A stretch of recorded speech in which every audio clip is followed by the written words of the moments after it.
pasties, ka cilvēki var cepties vai ne par to, ka nedodies tā sieviete būs mājās un tu par viņu spēsi parūpēties. Ja tev šķipeli jāatcelā, skaidrs, tad tavai sievai arī šķipeli jāatcelā. Veiksmi darbā. Bet katrā ziņā atceries, vīrietis ir tāds pats cilvēks kā sieviete, un ja tu gribi mājās, lai tev ir sieviete, lai tev vispār ir seks nevis ar veci, bet ar sievieti, tad tev arī vajadzētu parūpēties, lai tev mājās ir sieviete. Jo, ja tev patīk vienkārši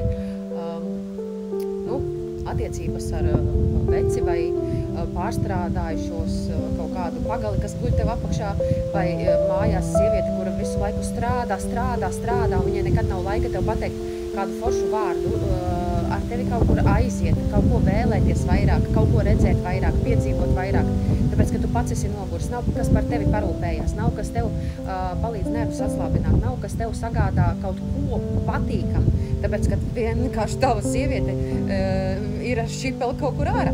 Pagā, vai ne? Tā kā vīrieši padomājiet, ko jūs radiet ar savām domām. To, ko jūs gribiet, to jūs arī dabot.